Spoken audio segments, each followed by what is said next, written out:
اگلا رکوع آج اب ہم پڑھتے ہیں رکوع نمبر 10. پہلے اس کا لفظی ترجمہ ہوگا, مختصر گرامر ہوگی, پھر انشاءاللہ اس کی تفسیر ہوگی. وَإِذْ أَخَذْنَا, اور اس وقت کو یاد کرو, اخذنا جب ہم نے لیا, اخذ تو اب یاد ہو جانا چاہیے آپ کو یہ لفظ, میثاق بنی اسرائیل, بنی اسرائیل سے مضبوط عہد. میثاق کا لفظ کئی بار آ چکا ہے, اب آپ کو یاد ہو جانا چاہیے. مضبوط ایگریمنٹ کو کہتے ہیں.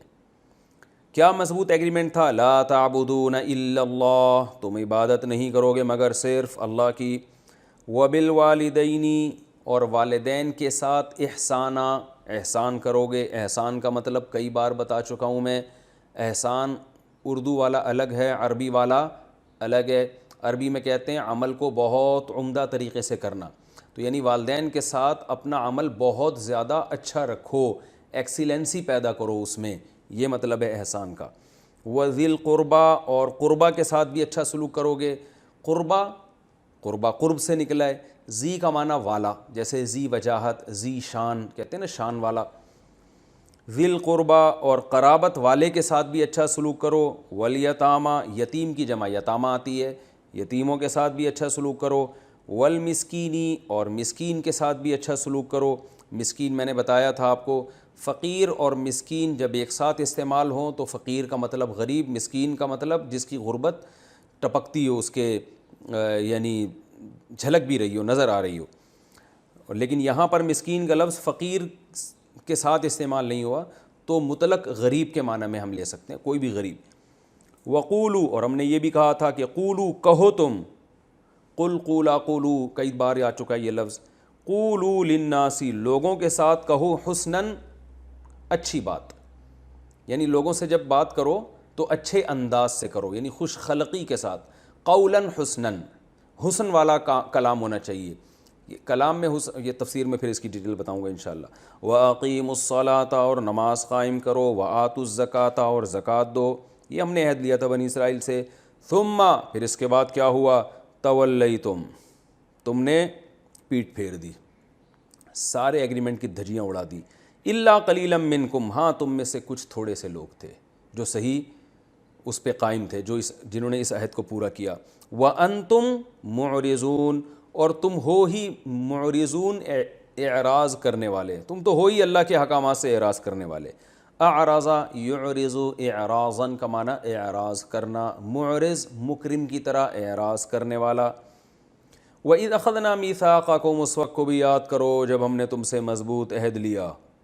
لا تسفکون دماءکم, سفک یسفکو, اس کا معنی بہانا, کہتے ہیں نا سفاک, بڑا سفاک قسم کا قاتل ہے کہتے ہیں نا لوگ, اور اس کو کہتے ہیں خون بہانے والا.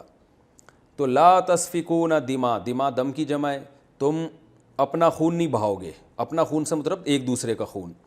ولا تخرجون, اور نہ نکالو گے تم, لا تخرجون اخرج یخرجو, تم نہیں نکالو گے, انفسکم, اپنی جانوں کو, اپنی جانوں سے مراد ایک دوسرے کی جانوں کو, من دیارکم, اپنے شہروں سے. دیار دار کی جمع ہے, دار گھر کو بھی کہتے ہیں, شہر کو بھی کہتے ہیں, کہتے ہیں نا دیار غیر میں رہ رہا ہوں میں, آج کل لوگ کہتے ہیں نا. اپنے گھروں سے یعنی اپنے شہروں سے اپنے آپوں کو نہیں نکالو گے, اپنے آپ سے مراد یعنی اپنی قوم کے لوگوں کو. ثم اقررتم, پھر تم نے اقرار کیا. اقررتم اکرمتم کی طرح ہے, اقرار یقرر, اکرم یکرم, ضربتم اقررتم, تم سب نے اقرار بھی کیا اس عہد کا. وانتم تشہدون, اور تم گواہی دینے والے ہو, یعنی ایسا اقرار کیا کہ تم اس پر گواہ بھی ہو, آج بھی تم گواہی دے سکتے ہو اس پر, تمہیں اتنا یقین ہے اس اقرار کا. ثم, پھر انتم, تم لوگ, ہاؤلائی, ایسے ہو. ہاؤلائی اشارے کے وقت کہا جاتا ہے نا تم لوگ یہ ہو, یعنی یہ ابھی تمہاری کیفیت ہے. وہ کیا کیفیت ہے؟ تقتلون انفسکم, قتل کرتے ہو اپنی جانوں کو, مراد یہ کہ اپنی قوم کے لوگوں کو, یعنی خود ایک دوسرے کو قتل کرتے ہو. وتخرجون, اور نکالتے ہو, فریقا منکم, اپنے اندر ہی سے ایک فریق کو, من دیارہم, ان کے شہروں سے نکال دیتے ہو. تظاہرون علیہم, ظاہر یظاہر مظاہرتاً, ضارب یضارب مضاربتاً, اس کا معنی ہوتا ہے کسی کی مدد کرنا, اور ظہر علیہ کا معنی غالب آنا. تو جب اس کے بعد علی آتا ہے نا تو کسی کے خلاف مدد کرنا اس معنی میں آتا ہے. جیسے ظاہر علیہ وہ آدمی غالب آ گیا اس کے اوپر, تو تظاہرون تھا اصل میں تظاہر یتظاہر تظاہرن, تضارب یتضارب تضاربن کی طرح. تو اس کا معنی ہوتا ہے تظاہرون علیہم, علیہم سے مراد ہے, ہم سے مراد اپنی قوم, یعنی اپنی قوم کے لوگوں کے خلاف مدد کرتے ہوئے. تفسیر میں انشاءاللہ اس کا مطلب آپ کی سمجھ میں آئے گا. اپنی قوم کے لوگوں کے خلاف مدد کرتے ہوئے دوسروں کی, بالاسمی گناہ کے ساتھ, والعدوان اور سرکشی کے ساتھ. یعنی گناہ اور سرکشی کے ساتھ تم اپنی قوم کے لوگوں کے خلاف مدد کر رہے ہوتے ہو دوسری قوموں کی. یہ مطلب ہوا آیت کا. وَإِن يَأْتُوكُمْ, وَإِن واو کا معنی اور, ان کا معنی اگر, یأتو اصل میں تھا یأتیو, یضربو کی طرح, یضربونا تھا اصل میں, یأتیونا عطایا, یأتیو کا معنی آنا. وَإِن یأتو نون غائب ہو گیا اس سے. وَإِن یأتوکم, اور اگر آئیں تمہارے پاس, کم کا معنی تمہارے پاس. اسارا, اسارا جمع ہے اسیر کی, اسیر کہتے ہیں قیدی کو, اسارا اس کی جمع آتی ہے. اسیری کے ایام لوگ کہتے ہیں نا, کتابیں لکھتے ہیں قید کے ایام, تو اسیر قید کو, قیدی کو کہتے ہیں.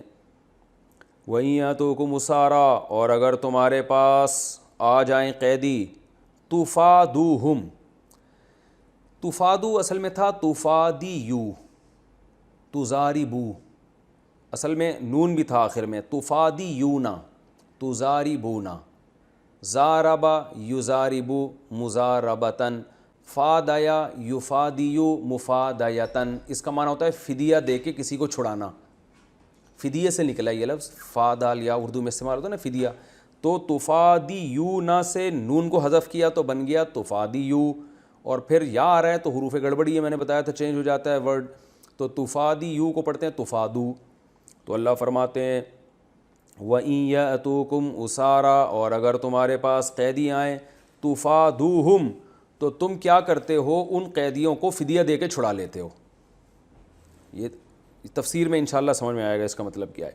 وَهُوَ مُحَرَّمٌ عَلَيْكُمْ, حالانکہ ہوا محرم, یہ چیز حرام ہے, یعنی وہ چیز جو ہے محرم علیکم, حرام ہے تم پر, اخراجہم, ان کا نکالنا, یعنی ان قیدیوں کا ملک بدر کرنا تم پر حرام تھا, تو وہ ملک بدر تم نے کیا, اب فدیہ دے کے ان کو چھڑا رہے ہو. افتؤمنون, تو کیا تم ایمان لاتے ہو, آ کا معنی کیا, فا کا معنی تو, تؤمنون ایمان لاتے ہو, ببعض الکتابی, کتاب کے بعض حصے پر, وتکفرون ببعض, اور انکار کرتے ہو بعض حصے کا. فما جزاؤ, پس بتاؤ, ما جزاؤ, کیا بدلہ ہے, من, اس شخص کا, یفعل ذالک منکم, یفعلو کرتا ہے, ذالک یہ والا کام, کون سا کام, کہ کتاب کے بعض حصے پر ایمان اور بعض پر ایمان نہیں, تو تم میں سے جو یہ والا کام کرتا ہے بتاؤ اس کا کیا بدلہ ہے. الا خزی فی الحیات الدنیا, سوائے دنیا میں ذلت کے. خزی کہتے ہیں ذلت کو, خز کسے کہتے ہیں, ذلت, اخزا کا معنی ذلیل کر دینا, خزی. ویوم القیامتی, اور قیامت کے دن, یردونا, یردونا اصل میں تھا یرددونا, یضربونا کی طرح رد کرنا, لوٹانا کسی چیز کو, تو یرددونا کو پڑھا جاتا ہے یردونا. اور قیامت کے دن یردونا, ان ایسے لوگوں کو لوٹایا جائے گا, الی اشد العذاب, شدید عذاب کی طرف. اشد کمپیریٹیو ڈگری ہے, اشددو ازربو کی طرح, یعنی اس سے بھی زیادہ سخت عذاب کی طرف لوٹایا جائے گا. وَمَا اللَّهُ, اور نہیں ہے اللہ تعالیٰ, بغافل, غفلت والا, عما, عما اصل میں تھا عن ما, تعملون, اس چیز سے غافل نہیں اللہ جو عمل تم کر رہے ہو. اولئک, یہ ہیں وہ لوگ, الذین, ایسے لوگ ہیں, اشتروا, اشتروا اصل میں تھا اشتروا, اکتسبوا کی طرح, خریدا, اشتروا الحیات الدنیا, انہوں نے دنیاوی زندگی خرید لی ہے, بالآخرہ, آخرت کے بدلے میں, آخرت کو بیچ دیا اور دنیا خرید لی. فلا یخفف, پس تخفیف نہیں کی جائے گی, یخفف اردو میں بھی استعمال ہوتا ہے, یسبحو کی طرح, یہ سبح یسبح, خفف یخفف, پس تخفیف نہیں کی جائے گی ان سے, العذاب, عذاب کی, عذاب میں کمی نہیں ہوگی قیامت کے دن. ولا ہم ینصرون، اور نہ ہی ان کی مدد کی جائے گی۔ یہ تو اس کا لفظی ترجمہ اور مختصر سی گرامر ہو گئی۔ میں انشاءاللہ اس کی تفسیر بیان کروں گا۔ بنی اسرائیل سے خطاب چل رہا ہے پچھلے کئی رکوع سے، اور اللہ تعالیٰ بتا رہے ہیں کہ ہم نے کیا کیا احکامات یہودیوں کو دیے تھے، جن احکام کی انہوں نے دھجیاں اڑائیں، اور ان آیات سے مقصد یہودیوں سے ہوشیار رہنے کا حکم، اور یہودیوں کو یہ بتانا کہ اب ایمان لے آؤ، پہلے تو تم نے یہ کچھ کیا، اللہ کے عذاب سے بچ گئے، اب بھی تمہیں موقع دیا جا رہا ہے، اور صحابہ کرام کو یہ تسلی دینا کہ یہ اگر ایمان نہیں لاتے تو آپ مایوس نہ ہوں، کیونکہ انہوں نے پہلے بھی جو جتنا ایمان لائے تھے وہ بھی اس قسم کا ایمان تھا ان کا۔ اللہ نے فرمایا وَإِذْ أَخَذْنَا، اس وقت کو بھی یاد کرو، وہ وقت بھی یاد کرنے کے قابل ہے جب ہم نے بنی اسرائیل سے مضبوط عہد لیا تھا۔ یہ عہد تورات میں تھا اور آج بھی موجود ہے۔ مضبوط عہد لیا تھا، کیا عہد تھا؟ لا تعبدون الا اللہ، اللہ کے سوا کسی کی عبادت نہیں کرو گے۔ وبالوالدین احسانا، اور والدین کے ساتھ بہت اچھا سلوک کرو گے۔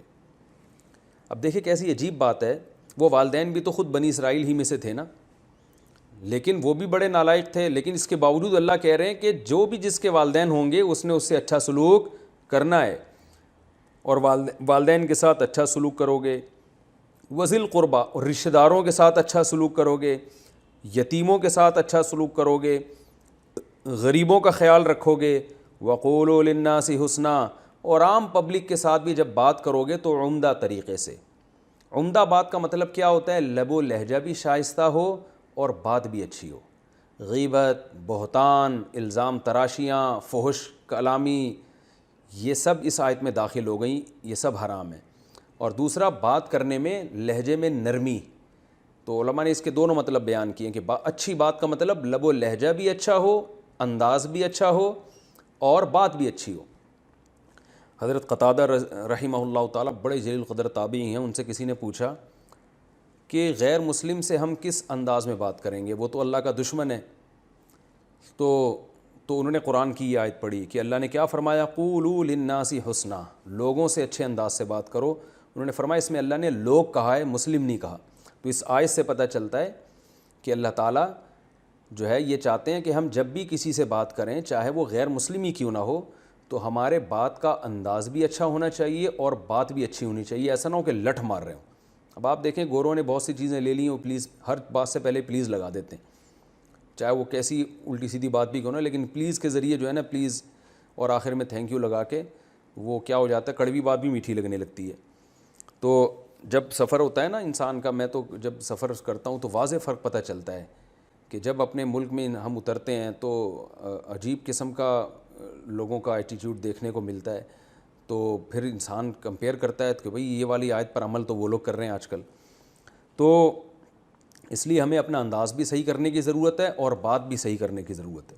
باقی آیتوں پر کوئی بھی عمل نہیں کر رہا آج کل۔ تو اللہ نے فرمایا وَأَقِیمُوا الصَّلَاةَ، اور ہم نے سے یہ کہا کہ نماز بھی قائم کرو گے، آتوا الزکوٰۃ، اور زکوٰۃ بھی دو گے۔ تو اس میں کتنے احکام بیان ہوئے؟ نمبر 1، عبادت صرف اللہ کی ہوگی۔ آگے اللہ فرماتے ہیں ثُمَّ تَوَلَّیْتُمْ، تم نے ان تمام احکام سے پیٹھ پھیر لی، یعنی دھجیاں اڑا دی۔ کیسے؟ پہلا حکم اللہ نے دیا تھا لا تعبدون الا اللہ، اللہ کے سوا کسی کی عبادت نہیں ہوگی۔ صحابہ کرام نے پوچھا یا رسول اللہ، سورہ توبہ کی جب آیتیں نازل ہوئی نا کہ انہوں نے اپنے علماء کو معبود بنا لیا تھا، اتخذوا احبارہم ورہبانہم اربابا من دون اللہ۔ دیکھیں یہودی شرک نہیں کرتے ظاہری طور پر، وہ کہتے ہیں ہم مشرک نہیں ہیں۔ عیسائی تو پھر بھی حضرت عیسیٰ کو اللہ کا بیٹا کہتے ہیں، اور یہودیوں کا ایک فرقہ تھا جو حضرت عزیر علیہ السلام کو اللہ کا بیٹا کہتا تھا، لیکن عمومی طور پہ یہودی نہیں کہتے، اب بھی نہیں کہتے۔ اس کے باوجود اللہ فرما رہے ہیں کہ انہوں نے اللہ کے سارے حکام کی دھجیاں اڑا دی۔ کیا مطلب؟ ان میں شرک بھی آ گیا۔ تو شرک کیسے آیا؟ اس کو قرآن نے دوسرے مقام پہ بیان کیا ہے، وہ ہے اتخذوا، سورہ توبہ کی آیات ہیں، اتخذوا احبارہم ورہبانہم اربابا من دون اللہ، انہوں نے اپنے راہبوں کو، راہب کہتے ہیں جو عبادت گزار بزرگ ہوتے ہیں، اور احبار یہ حبر کی جمع، حبر کہتے ہیں جو بڑے بڑے علامے ہوتے تھے، تو بڑے بڑے علاموں کو اور راہبوں کو اللہ کو چھوڑ کر رب بنا لیا تھا۔ تو یہ ان میں شرک تھا۔ صحابہ نے رسول اللہ صلی اللہ علیہ وسلم سے پوچھا یا رسول اللہ، یہودی تو اپنے علماء اور اپنے جو ان کے جو راہب ہوتے ہیں، جو بزرگ ہوتے ہیں، ان کو معبود نہیں سمجھتے، کبھی بھی نہیں کہتے کہ یہ ہمارے خدا ہیں، ایک ہی خدا کے قائل ہیں. تو قرآن کیسے کہہ رہا ہے کہ انہوں نے اپنے جو علماء ہیں اور مذہبی رہنما ہیں ان کو معبود بنا لیا تھا؟ قرآن یہ کیسے کہہ رہا ہے؟ تو اس پہ آپ صلی اللہ علیہ وسلم نے ارشاد فرمایا کہ کیا تم نے دیکھا نہیں ہے کہ وہ جس چیز کو حلال کر دیں یہ اس چیز کو حلال سمجھتے ہیں، اور ان کے علماء یا ان کے جو پادری یا ان کو جو راہب ہیں وہ جس چیز کو حرام کر دیں یہ اس کو حرام کر لیتے ہیں. یعنی حلال و حرام کا اختیار ان کے پاس چلا گیا ہے. تو صحابہ نے فرمایا ہاں، فرمایا یہی تو ہے رب بنا لینا.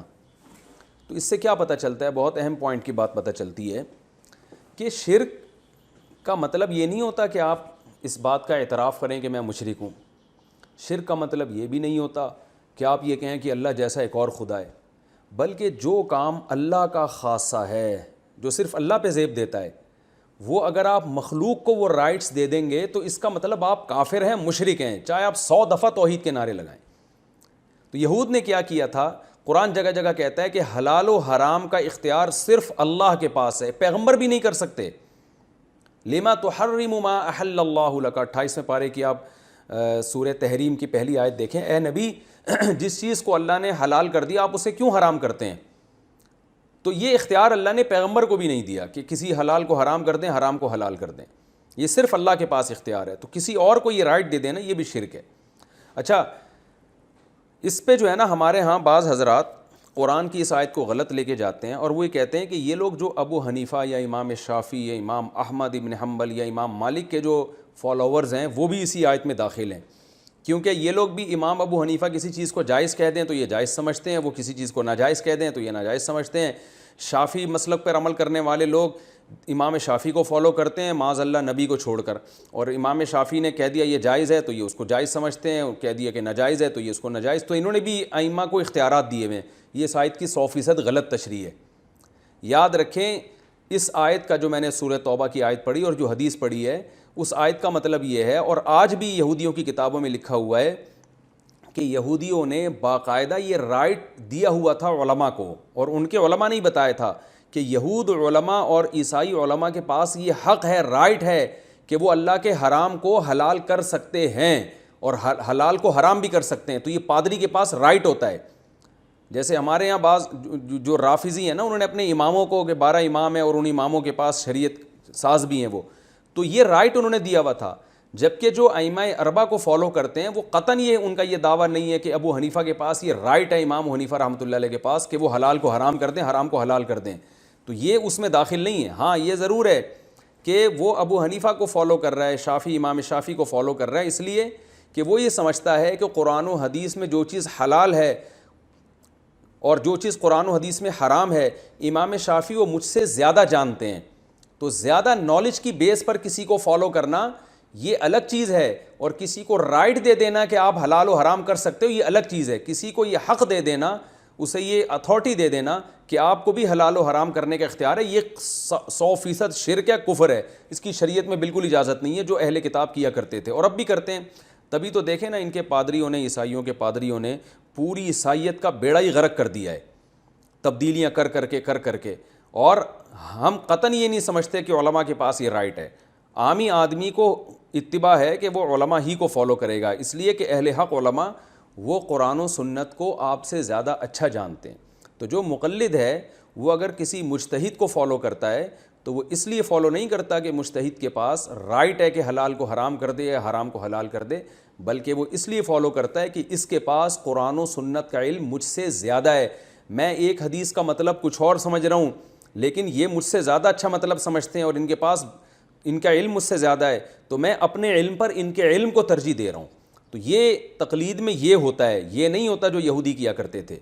یہ تو تحقیقی جواب ہے. الزامی جواب اس کا یہ ہے کہ اگر آپ واقعی یہ سمجھتے ہیں کہ جو چاروں اماموں کے فالوورز ہیں وہ انہوں نے رائٹ گویا دے دیا ہے کہ ابو حنیفہ جس چیز کو حلال کہیں بس وہ ان کو حلال و حرام کرنے کا بھی اختیار ہے، یہ باقاعدہ ان کو حق دے دیا ہے، تو پھر اس کا مطلب یہ نکلا کہ پھر تو 99% امت کافر ہے، 99.9% امت کافر ہے. کیونکہ اس امت میں 99.9% لوگ تو صدیوں سے تقلید ہی کرتے آ رہے ہیں.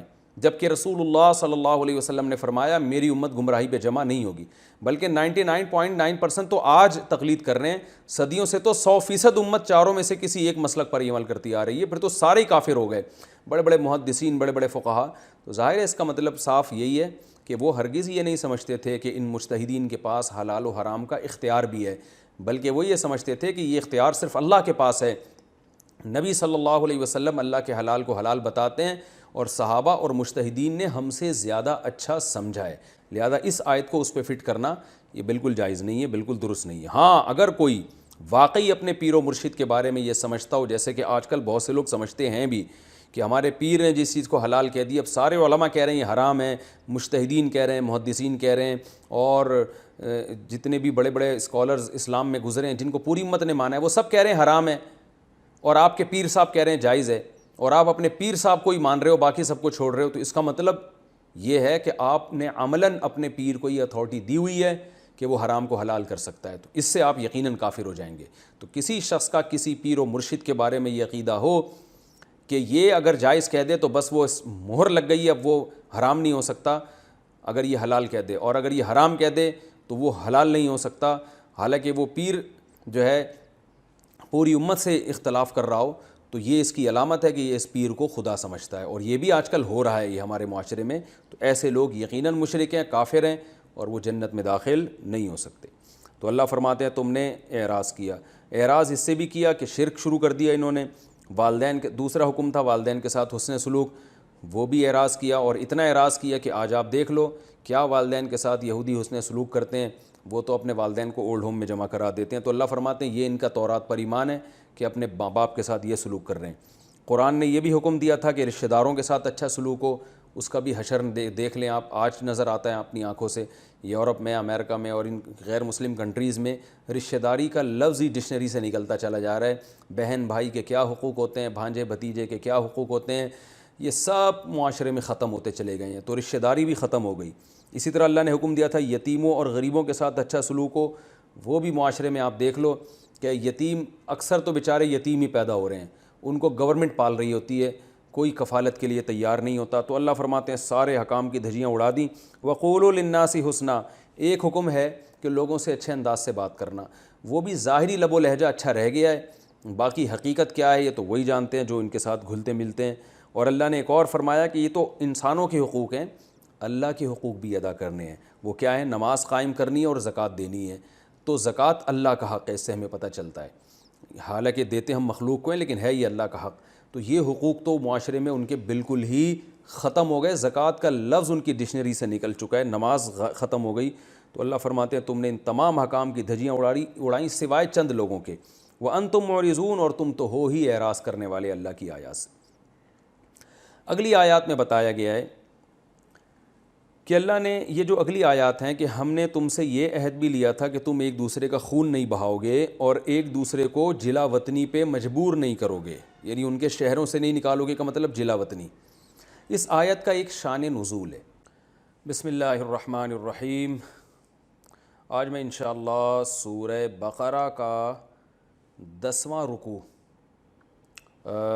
اس کی انشاءاللہ میں جو تفسیر باقی رہ گئی تھی وہ آپ کے سامنے پیش کروں گا۔ اس رکوع کا لفظی ترجمہ اور گرامر کے لحاظ سے ہم نے اس کو حل کر لیا تھا، اور آیت نمبر 85، یہ آیت نمبر 85 بھی 84 تک ہو چکا ہے، 85 نمبر آیت انشاءاللہ آج ہم پڑھیں گے اور اس کی تفسیر بیان ہوگی۔ وَإِذْ أَخَذْنَا مِيثَاقَكُمْ لَا تَسْفِكُونَ دِمَاءَكُمْ، اور اس وقت کو یاد کرو جب ہم نے تم سے مضبوط عہد لیا تھا کہ تم ایک دوسرے کا خون نہیں بہاؤ گے۔ اس آیت کا ایک شان نزول ہے۔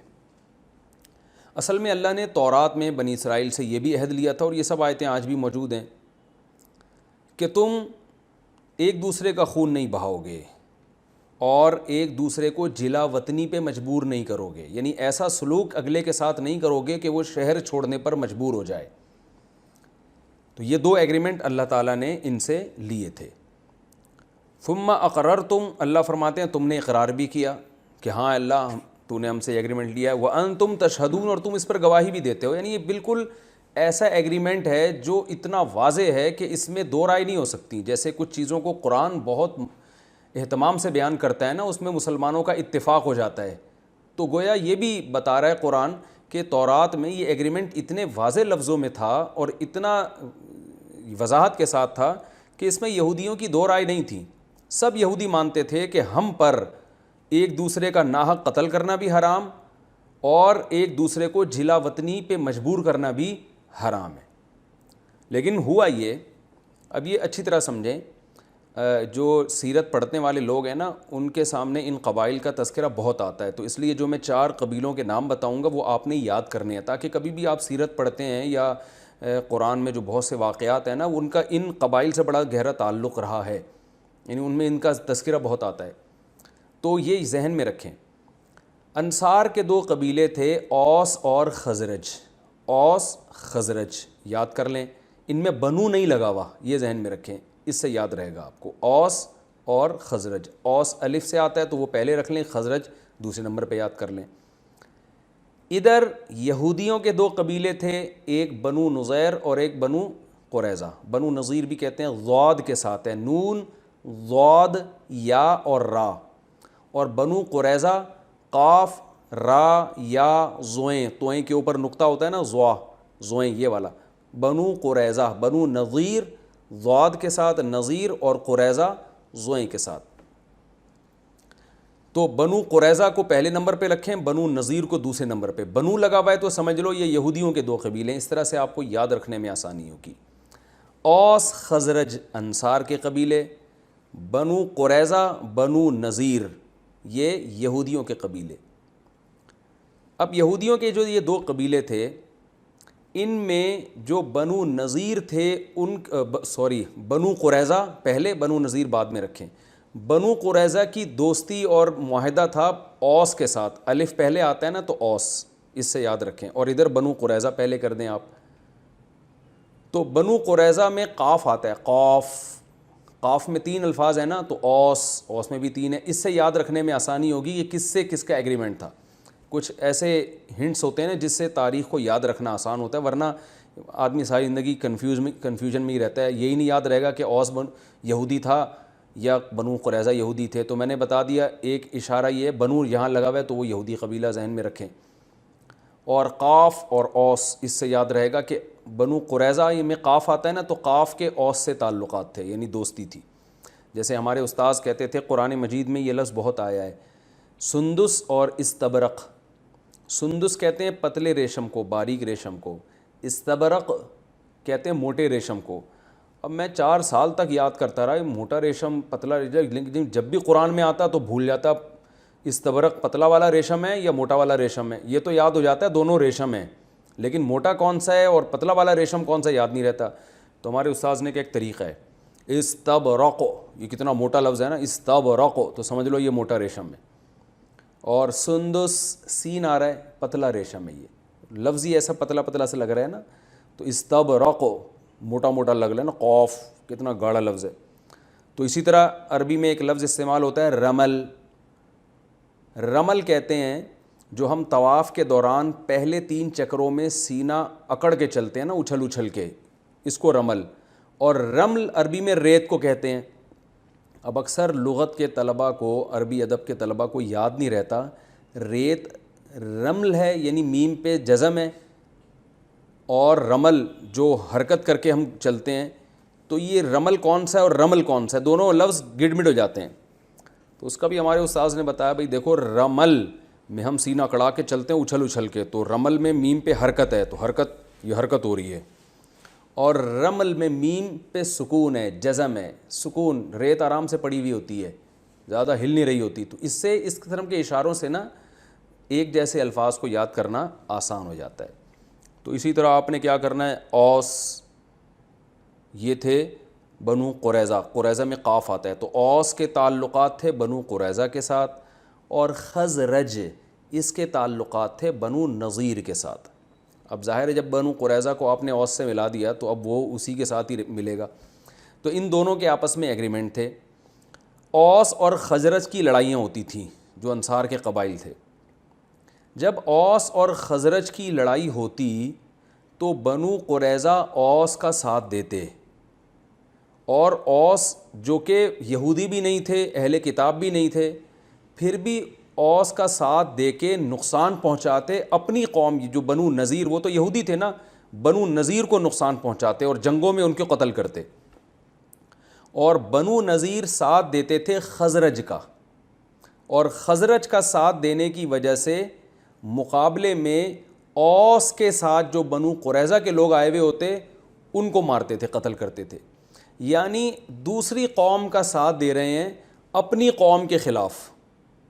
تو یہ بڑا جرم ہے، کیونکہ جب آپ دوسری قوم کا ساتھ دیں گے اپنی قوم کے خلاف تو آپ کو اپنی قوم کے لوگوں کو قتل کرنا پڑے گا. یہ بڑا جرم. دوسرا جرم کیا ہوتا تھا کہ جب اپنی قوم کے لوگوں کو قتل کرتے تو ظاہر ہے اس میں اپنی قوم کے لوگ گرفتار بھی ہوتے، تو جو گرفتار ہوتے پھر ان کو کہتے کہ اب تم ملک چھوڑ کے چلے جاؤ. یعنی بنو قریظہ کے لوگ گرفتار کرتے بنو نذیر کے لوگوں کو، اور ان کو پھر جلا وطن، جیسے قیدیوں کے ساتھ ہوتا ہے، بعضوں کو قتل کیا جاتا ہے، بعض کو ملک بدر کیا جاتا ہے، تو جلا وطن بھی کر دیتے تھے. تو یہ دونوں جرائم تورات میں اللہ نے ان سے معاہدہ لیا تھا کہ اپنی قوم کے ساتھ ایسا حشر نہیں کرو گے. اور یہ جرم بھی ناحق ہوتا تھا، جیسے قرآن میں آتا ہے تظاہرون علیہم بالاسم والعدوان، گناہ اور حد سے تجاوز کے ساتھ تظاہرون علیہم، تم اپنی قوم کے خلاف مدد کرتے تھے دوسری قوم کی. یعنی یہ مدد بھی ناحق ہوتی تھی. دیکھیے اپنی قوم کا ساتھ دینا ظلم ہے، یہ بالکل جائز نہیں ہے، اور دوسری قوم کا ظلم میں ساتھ دے کے اپنی قوم کو پٹوانا یہ تو اور بڑا جرم ہو گیا نا. تو یہ کام یہودی کر رہے تھے. یعنی بنو قریظہ اوس کا ساتھ دیتے تھے ناحق، جبکہ ان کو پتہ بھی ہوتا تھا کہ اوس غلطی پر ہیں، لیکن چونکہ بس ہماری انڈی والی، جس کو پشتو میں انڈی وال کہتے ہیں نا، اور اردو میں دوستی یاری، اور ہماری جو ہے وہ مفاد چونکہ اوس سے وابستہ ہیں، کیونکہ کوئی مالی لین دین ہوگا یا اور کچھ مفاد ہوں گے، تو ہمارے مفاد اوس کے ساتھ ہیں. تو اوس جب خزرج کے پر حملہ کرے گا، اور اس میں اگرچہ خزرج کے ساتھ ہماری قوم کے لوگ بھی ہوں گے، لیکن ہم نے نہیں دیکھنا، ہم نے تو اپنا مفاد دیکھنا ہے، ہم نے خزرج سے کو بھی مارنا ہے، اور اس میں اپنے جو اہل کتاب ہیں، جو حضرت موسیٰ پہ ایمان رکھتے ہیں، ان کو بھی قتل کرنا ہے. تو یہ سب ناحق ہو رہا ہوتا تھا. تو وہ لوگ بھی ایسا کرتے تھے، جب ان کا موقع آتا تو وہ حملہ کرتے، ان کو موقع ملتا تو یہ حملہ کرتے. تو کیا مطلب، دوسری قوموں کا دست و بازو بن رہے ہیں اپنی قوم کے خلاف. یعنی ایک تو اپنی قوم کے خلاف کوئی جنگ ہو رہی ہو، کوئی پھڈا ہو رہا ہو تو سمجھ میں بھی آتا ہے، دوسری قوم کی چمچہ گیری میں اتنے آگے بڑھ جانا کہ اس چمچہ گیری میں اپنوں کو مارنا شروع کر دینا. یوں اس جرم کو آپ دو لفظوں میں یوں بیان کر سکتے ہیں کہ کسی قوم کے چمچہ گیری میں اور کسی قوم سے مالی مفاد میں اتنا آگے نکل جانا کہ یہ بھی نہیں دیکھنا کہ یہ قوم صحیح لڑ بھی رہی ہے، حق پر ہے بھی کہ نہیں ہے. ایک بات. دوسری بات، یہ لڑ بھی ہماری قوم کے خلاف رہی ہے، ہماری قوم کے لوگ بھی اس میں قتل ہو رہے ہیں. تو ان دونوں چیزوں کی پرواہ نہیں، یعنی مفاد پرستی کی یہ انتہا ہے. تو اللہ فرماتے ہیں تم اس انتہا کو تھے. لیکن انگلی کٹا کے شہیدوں میں نام لکھوانے کے لیے کیا کرتے تھے کہ جب قیدی آتے نا ان کے پاس، جیسے بنو قریظہ نے اوس کا ساتھ دیا جنگ میں، بنو نذیر کے لوگ بھی گرفتار ہو کے آ گئے، تو اب یہ کیا کرتے تھے، بعض قیدیوں کو فدیہ دے کے چھڑا دیا کرتے تھے. فدیہ یعنی پیسے ویسے دے کے، کہ یہ چونکہ اہل کتاب ہیں، ہماری قوم کے لوگ ہیں، یعنی یہودی ہیں. قوم سے مراد بنو نذیر بنو قریظہ تھے تو الگ الگ قبیلے، لیکن قوم تو ایک ہی تھی نا، کہ چونکہ یہ ہمارے لوگ ہیں تو تورات میں اللہ نے ہمیں حکم دیا ہے کہ جب قیدی آیا کریں تو فدیہ دے کے ان کو چھڑا دیا کرو. یعنی قیدیوں کو چھڑوانا بہت بڑی عبادت ہے، تو ہم اس عبادت کا فریضہ سر انجام دیں گے اور ہم قیدیوں کو چھڑوانے کی کوشش کریں گے. تو اللہ فرماتے ہیں کہ جو بڑا جرم ہے قتل کرنا اور جلا وطنی کرنا، اس میں تمہیں تورات نظر نہیں آ رہی، اور جو بہت آخر میں آسان حکم تھا کہ کچھ پیسے دے کے اپنے قیدی کو چھڑا لینا، اس میں تم تورات کا حوالہ دیتے ہو کہ ہم یہ کام اللہ کی رضا کے لیے کر رہے ہیں، کیونکہ اللہ نے حکم دیا ہے تورات میں کہ قیدیوں کو چھڑانا بہت بڑی عبادت ہے، تو ہم اس عبادت کو کریں گے. تو اللہ فرماتے ہیں اس کو چھڑانا جہاں عبادت ہے تو اس کو پکڑنا کہاں سے، وہ بھی تو اللہ نے منع کیا ہے. تو پکڑتے کیوں ہو ان کو، ایسے کام کیوں کرتے ہو کہ وہ قید میں آئیں تمہاری. یعنی اس کی مثال ایسے ہے جیسے آپ پرندے پکڑ کے پنجروں میں ڈالیں، لوگ کر رہے ہوتے ہیں نا یہ، کہ پرندے پکڑ کے پنجروں میں ڈالتے ہیں, پھر کوئی مصیبت آتی ہے تو پرندے آزاد کرتے ہیں کہ صدقے کا ثواب ملے گا. تو بھائی پکڑا بھی تو تم نہیں تھا نا اس کو. اور اس کی آسان مثال, آپ نے کیا کیا, لوگوں پہ ظلم کر کر کے ان کو قید کر لیا.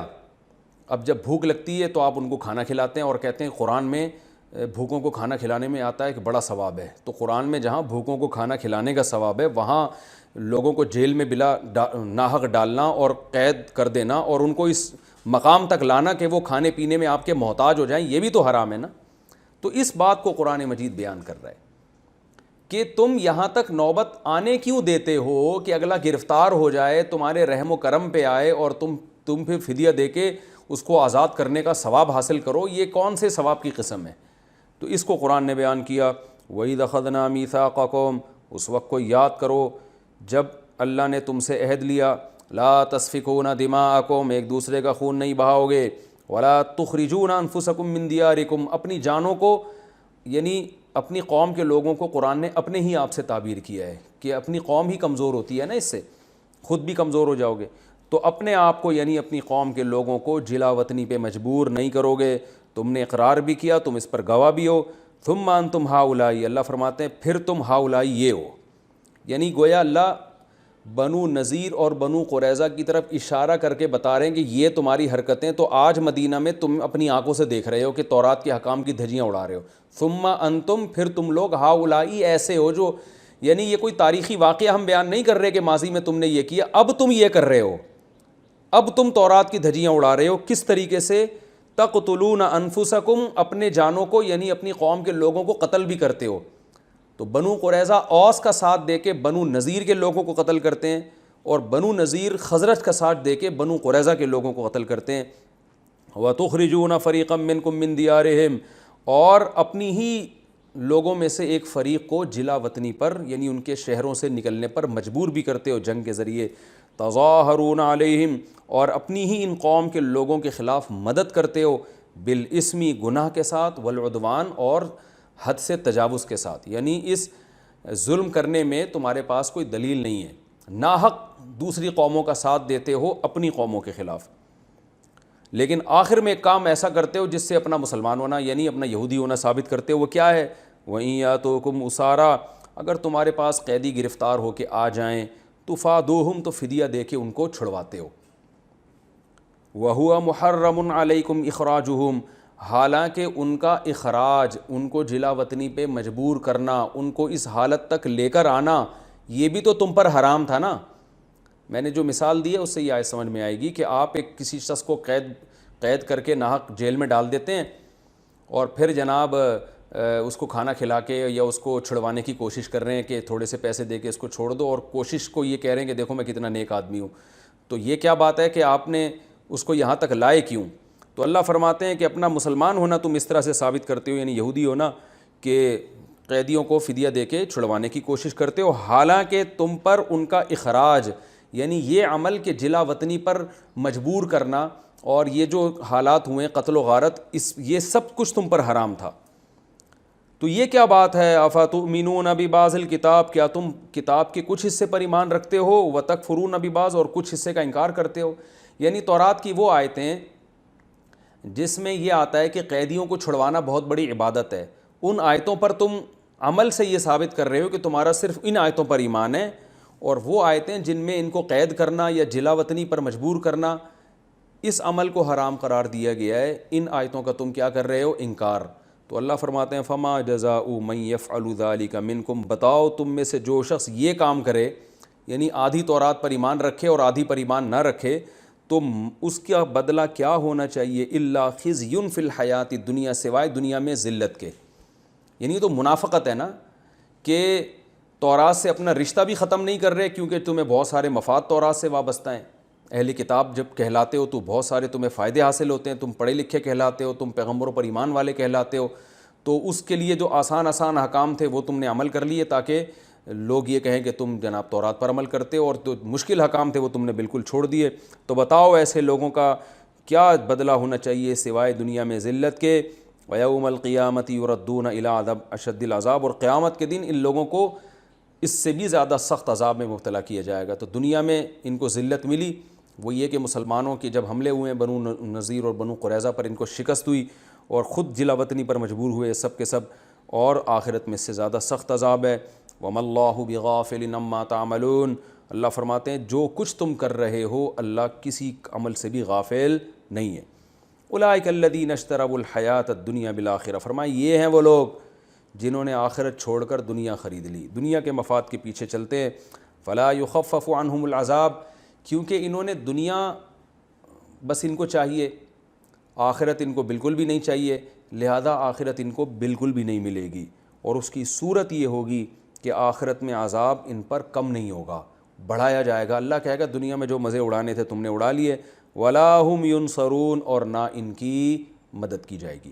یہ ہمارا 10واں رکوع ختم ہوا۔ اب اس رکوع میں جو اسباق ملتے ہیں ہمیں، میں نمبر وار مختصراً بیان کر کے پھر 11ویں رکوع کی طرف چلتا ہوں۔ پہلی بات ہمیں یہ پتہ چلی کہ تورات میں اللہ نے بنی اسرائیل سے عہد لیا تھا اللہ کے سوا کسی کی عبادت نہیں۔ اصول یہ یاد رکھیں کہ تمام فقہا کا اس پر تقریباً اجماع ہے، یہ اصول فقہ میں یہ بات پڑھائی جاتی ہے کہ قرآن تورات اور انجیل کے جو احکام نقل کرتا ہے قرآن میں، تو وہ احکام پر اس امت کے لیے بھی اس پر عمل کرنا واجب ہے۔ اس کو کہتے ہیں شرائع من قبلنا، ہم سے پہلے جو امتیں گزری ہیں ان کے جو احکام تھے ہم بھی شرعاً ان احکام کے مکلف ہیں۔ تھوڑی گاڑی اردو استعمال کر رہا ہوں۔ مطلب یہ ہے کہ اگر تورات اور انجیل میں کوئی حکم ہے اللہ کی طرف سے اور اس کا ہونا ثابت ہو جائے کہ یہ اللہ ہی کی طرف سے تحریف شدہ نہیں ہے، تو فقہا کا اجماع ہے کہ اس امت پر بھی لازم ہے کہ اس پر عمل کرے جب تک کہ اس کے منسوخ ہونے کی ہمارے پاس کوئی دلیل نہ ہو۔ اگر وہ منسوخ ہونے کی کوئی دلیل نہیں ہے تو چونکہ وہ اللہ کا حکم ہے لہذا اس امت پر بھی اس پر عمل کرنا واجب ہے۔ اس کی دلیل قرآن مجید میں آتا ہے وَكَتَبْنَا عَلَيْهِمْ فِيهَا، ہم نے بنی اسرائیل پر یہ حکم لازم کیا تھا أَنَّ النَّفْسَ بِالنَّفْسِ، کہ کوئی شخص کسی شخص کو قتل کر دے تو جان کے بدلے میں جان، سزا یہ ہے کہ قاتل کو قتل کیا جائے گا۔ أَنَّ النَّفْسَ بِالنَّفْسِ وَالْعَيْنَ بِالْعَيْنِ، آنکھ کے بدلے میں آنکھ، کوئی کسی کی آنکھ پھوڑ دینا تو مجرم کی سزا یہ کہ اس کی بھی آنکھ پھوڑی جائے گی۔ وَالسِّنَّ بِالسِّنِّ، دانت کے بدلے میں دانت، تو یہ جس کو قصاص کہا جاتا ہے کہ اسلام میں یہی ہے کہ کوئی کسی کو کوئی نقصان پہنچاتا ہے نا تو سزا میں مجرم کو وہی سزا دی جائے گی جو اس نے کیا ہے۔ تو یہ تورات اور انجیل کا حکم ہے جو قرآن نے بیان کیا ہے کہ ہم نے بنی اسرائیل کو یہ حکم دیا تھا۔ آگے قرآن میں یہ نہیں ہے کہ یہی حکم ہم مسلمانوں کو بھی دے رہے ہیں، لیکن پوری امت کے فقہا کا اجماع ہے کہ مسلمانوں کا بھی یہی حکم ہے، کیونکہ اللہ نے تورات اور انجیل کا حکم قرآن میں بیان کیا اور پھر اس پہ رد نہیں کیا کہ اب اس امت مسلمہ کو یہ حکم نہیں دیا جا رہا بلکہ یہ چینج کیا جا رہا ہے، کہیں بھی نہیں ہے۔ تو اس لیے اس آیت سے ہی علماء نے یہ دلیل پکڑی ہے کہ اسلام میں جان کا بدلہ جان بھی ہے، وہ تو دوسری آیت سے بھی ثابت ہے، لیکن آنکھ کے بدلے میں آنکھ بھی ہے، دانت کے بدلے میں دانت بھی ہے۔ تو جو پچھلی امتوں کا حکم ایز اٹ از اللہ نقل کریں گے قرآن میں اور اس پہ رد نہیں کریں گے کہ یہ حکم منسوخ ہو گیا، تو وہ ہمارے لیے واجب الاتباع ہے۔ تو اس سے صاف پتہ چلتا ہے اسی اصول کے روشنی میں کہ قرآن جب حکم دے رہا ہے کہ ہم نے بنی اسرائیل سے یہ ایگریمنٹ لیا تھا اور قرآن اس ایگریمنٹ کو بیان کر کے رد نہیں کر رہا کہ یہ ایگریمنٹ منسوخ ہو گیا ہے، تو اس سے پتہ چلتا ہے کہ یہ حکم ہمارے لیے بھی ہے، تو ہم سے بھی یہ ایگریمنٹ لیا جا رہا ہے۔ تو اس لیے بہت مضبوط ایگریمنٹ ہے۔ پہلا، اللہ کے ساتھ کسی کو شریک نہیں کرنا، اور دوسرا والدین کے ساتھ اچھا سلوک۔ والدین کے ساتھ حسن سلوک کا قرآن میں جہاں بھی ذکر ہے یہ توحید کے بعد ہے۔ اس سے صاف پتہ چلتا ہے کہ اللہ کے بعد سب سے بڑا حق والدین کا ہے۔ رسول کا جو حق ہے وہ تو اللہ ہی کی وجہ سے ہے، اس لیے اللہ کے بعد رسول، وہ تو اس لیے کہ آپ اللہ کے سفیر تھے، اس لیے اس حق کو تو اللہ ہی کے حق میں داخل کیا جاتا ہے۔ تو مخلوق کے حقوق میں جو سب سے بڑا حق ہے جن سے ہمارا واسطہ پڑتا رہتا ہے وہ والدین ہیں، اور پھر اس کے بعد رشتہ دار ہیں۔ تو یہ ایگریمنٹ کو آج غیر مسلموں نے اڑا دیا۔ اب دیکھیں غیر مسلموں کے اچھا سلوک تو وہ کرتے ہیں لیکن اس میں رشتہ دار اور غیر رشتہ دار کا فرق نہیں کرتے، جبکہ اسلام چونکہ فیملی سسٹم کا قائل ہے، خاندانی نظام کو مضبوط دیکھنا چاہتا ہے، اس لیے قرآن میں جگہ جگہ ہے وَأُولُو الْأَرْحَامِ بَعْضُهُمْ أَوْلَىٰ بِبَعْضٍ، کہ رشتہ داروں کا حق دوسروں کی نسبت زیادہ ہے۔ تو یہ حکم بھی ہے. تو ہمیں اپنے گریبان میں جھانک کے دیکھنا چاہیے کہ ہم رشتہ داروں کو دوسروں پہ ترجیح دیتے ہیں یا نہیں. اور رشتہ داروں سے اچھے سلوک کا حکم قرابت کی وجہ سے ہے. تو جو جتنا قریبی ہوگا اس کا حق اتنا ہی زیادہ ہوگا.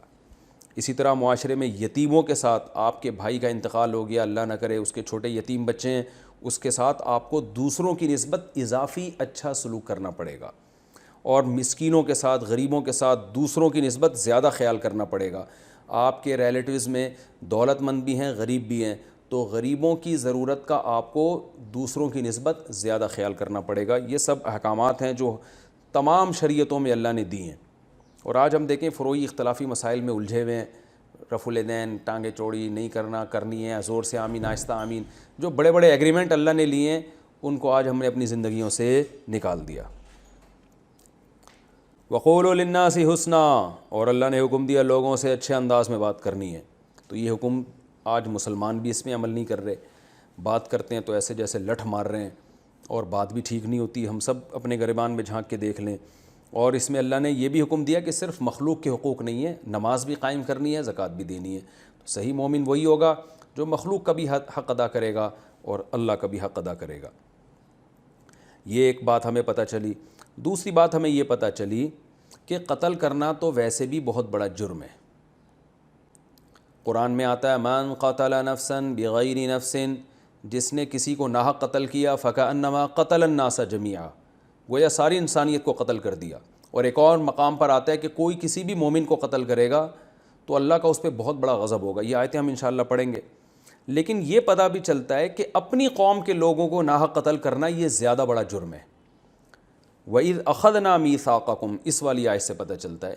اور اللہ نے یہودیوں سے یہ عہد لیا تھا کہ اپنی قوم کو جلا وطن بھی نہیں کرو گے، قتل بھی نہیں کرو گے. تو یہ عہد میں نے جو اصول ابھی بیان کیا، اس اصول سے پتہ چلتا ہے کہ یہ عہد ہم سے بھی لیا جا رہا ہے. کیونکہ پچھلی امتوں کا کوئی حکم اللہ جب نقل کریں گے تو ہم بھی اس کے مخاطب ہوں گے. تو ہم جو ریاستی سطح پہ، حکومتی سطح پہ دوسرے ملکوں کا ہم نوا بن کے اپنے لوگوں کو مارنا شروع کر دیتے ہیں، یہ جرم بھی اس آیت میں داخل ہے. اور ہم سے بھی یہ جرائم ہوئے ہیں، اللہ تعالیٰ ہمیں معاف کرے. اور یہ ہماری یعنی ہم سے مراد ہماری قوموں سے بھی یہ جرائم ہوئے ہیں کہ دوسروں کا دستے بازو بن کر اپنے لوگوں کو مروانا اور ان کو جلا وطنی پہ. عافیہ صدیقہ دیکھیں، جلا وطنی پہ ہی تو مجبور ہے بیچاری. تو یہ سارے بڑے بڑے جرائم ہیں جن کو قرآن مجید نے بہت بڑا جرم قرار دیا ہے. وَإِذْ أَخَذْنَا مِيثَاقَكُمْ لَا تَسْفِكُونَ دِمَاءَكُمْ. ہاں یاد رکھو، اگر کوئی بین الاقوامی مجرم ہے اور بین الاقوامی مجرم ہونے کی بیس پر اس کو بین الاقوامی عدالت کے حوالے کیا جاتا ہے تو پھر وہ اس آیت میں داخل نہیں ہے.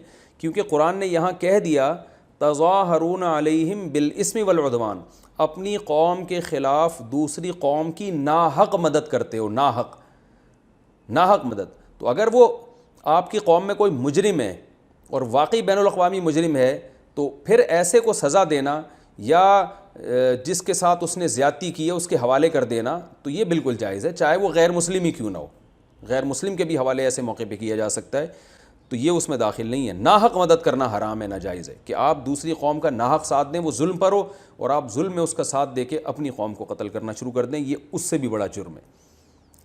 ایک اور علمی نقطے کی بات جسے ہم تیسری بات کہہ سکتے ہیں وہ یہ بھی پتہ چلتی ہے کہ اللہ نے کیا فرمایا کہ یہودی کیا کرتے تھے، تورات اور انجیل پر، تورات پر عمل کرنے کے لیے قیدیوں کو فدیہ دے کے چھڑا دیتے تھے اور بڑی بغلیں بجاتے تھے کہ ہم کیا ہیں، دیکھو ہم تورات پر عمل کرتے ہیں.